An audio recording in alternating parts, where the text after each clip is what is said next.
What's up, everybody? Welcome to the Stocks channel. My name is Cory, and today in the stock market we had a mixed bag with the S&P 500 flat, the Dow Jones and the Nasdaq 100 going down just a little bit. First up, let's take a look at the S&P 500 SPY ETF. So let's crack open this chart and see what's going on in the stock market today. Alright, we saw SPY flat for 3 days in a row now, and the price action is still holding up over top of the 5 EMA, and we're still maintaining the bullish trend.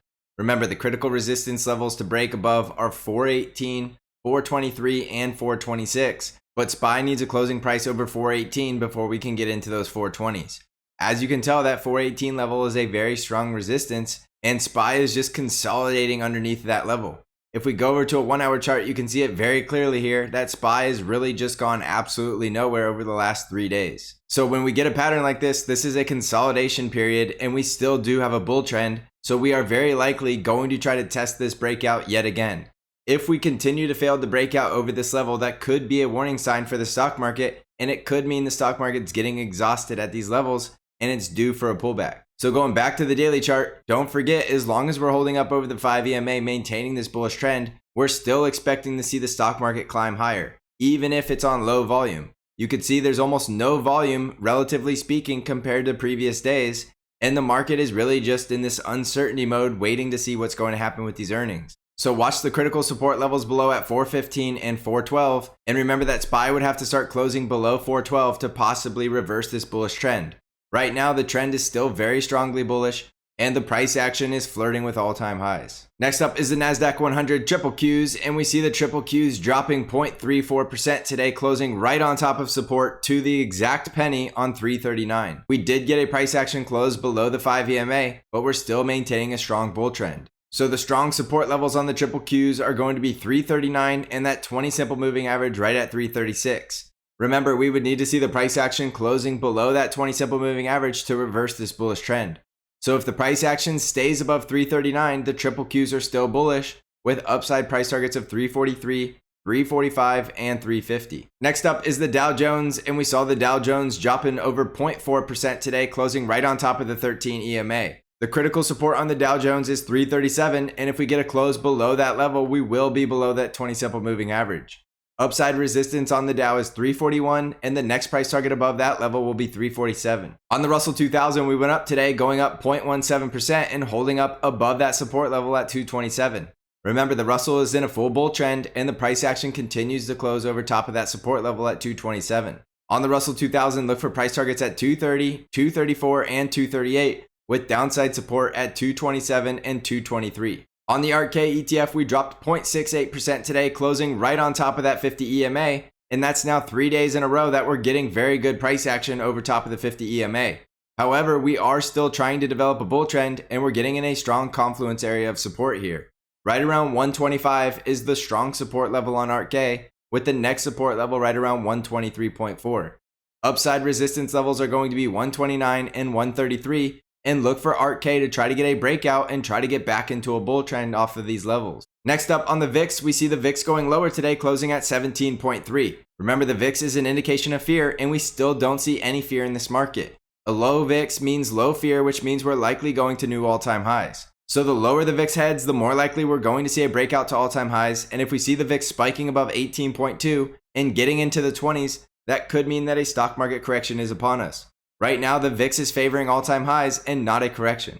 On gold, we're still consolidating over that support level at 1776 as this bull trend continues to build up. We're just a few days away from getting that 20 simple moving average across back above the 50 EMA, and then gold will be in a full bull trend, likely heading up to our next price target at 1829. Support levels on gold are 1776 and 1766. Next up is silver, and we see silver also consolidating over top of the 5 EMA while we're building up that bullish trend. That 20 simple moving average should be crossing back above the 50 EMA in just a couple more days, and we do have upside price targets at 2650 and 2760.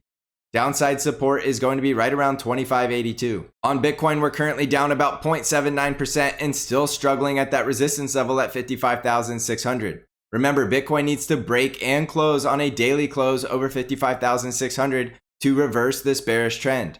Right now, the price action is below the 50 EMA, and all of these moving averages are still getting stacked to the bear side, which means we're developing a bearish trend with bearish price action. So if Bitcoin can't close back above about 55,600, it's likely going to start retesting support levels below. Look for support at 51,300 and 45,000. If 45,000 can't hold up, we're likely going back to $30,000 on Bitcoin. On Amazon stock, we went up 1.2% today and blasted and closed above that first price target at 34.42. You could see intraday we did touch the next price target at 34.82 but did not close above it. Amazon is looking very bullish, and it does look like we're completing out this next leg higher. If Amazon can close above 34.82, the next price target above is at 35.98. Also, don't forget that Amazon does have earnings after the bell tomorrow. Downside support is now going to be 34.42 and the breakout level right around 33.68. On Tesla, we closed down about 1.47% today and closed back below all of the moving averages. Tesla was trying to build up that bullish trend, and right now you can see it's still holding around a strong confluence area. Right now the price action is looking bearish, but we need to see a confirmation for one more day on a close below these levels. We do have downside support right around 670 and 618, but if Tesla can get back above about 704 starting tomorrow, we could go back into that bull trend that was developing and get some bullish price action once again. So right now, looking at this chart on Tesla, we still do have a higher high and potentially forming a higher low. If Tesla breaks down below support at 670, that means it's failing to form a higher low and does mean it's likely heading lower. So look for Tesla's critical support level at 670 and a critical resistance level above at 704 and 718. On Apple stock, we closed down 0.6% today and did close below support at 134. Apple did have earnings after the bell, so we could see some bullish price action going into tomorrow. So look for upside resistance at 134, 137, and 139, with downside support at 133 and 131. On the financial sector, we went up 0.39% today with a price action close back above the 5 EMA and still holding on to that bullish trend. The industrial sector dropped 0.21% today, but still holding up above the 5 EMA with a bullish trend. The healthcare sector dropped 0.3% today, closing below the 5 EMA, but still in a very strong bull trend. The energy sector had a very bullish breakout today, going up 3.45% and closing above this resistance trendline breakout level. It does look like the energy sector is trying to go back into a bull market, and we could have all of the moving averages stacked to the bull side as soon as tomorrow. So going back to the S&P 500, we still have critical resistance to break out above at $418, and we still see very low volume, and we still see no sellers in this market. We still have bullish sectors across the board, and now even the energy sector is joining the bullish rally. We see a low VIX, which means low fear, which means the market is still likely going to head up to all-time highs. Remember, right now the path of least resistance is still higher because we still have bullish price action with a bullish trend. So pay very close attention to the price action, and remember that we still don't see any sellers in this market, so be very cautious at these price targets because they could trigger selling. Right now we've had plenty of opportunities for sellers to step in at 418, so I'm still favoring a breakout towards 423 before we see those sellers stepping in. So remember to watch the price action at these critical levels very closely, and also remember on the Stocks Channel Discord, I'm giving you intraday updates and analysis to help you stay on the right side of this market. I'm also bringing new trade ideas to you weekly to help you absolutely crush this market. So if you're interested in joining the Stocks Channel Trading Discord community, you can find out how to join by clicking on the link in the description of the video. Next up, let's take a look at our trade idea Shopify, and we see Shopify had an absolute face ripper of a day, going up 11.4%. It was also on a huge increase of volume, so it does look like it's the real deal move. Remember last night I gave you brand new price targets on Shopify at $13.30 and $13.90. We did see Shopify blasting through this daily high at $12.40 and closing decisively above it. So we could now have support levels at $12.40 with upside price targets at $13.32 and $13.90. So Shopify does look like it's getting ready to go back into a bull trend, and we should have all of the moving averages stacked to the bull side as soon as tomorrow. So this trade idea is still looking really good, and it does look like we're going to see some of these upside price targets hit in the very near future. Next up is our trade idea Disney, and we saw Disney cooling off a little bit today, going down 0.68%. That was a price action close back below the 5 EMA, which does mean we could retest that support level right around 181. We will have upside resistance at that 50 EMA at 185, and the resistance trendline breakout is now right around 186.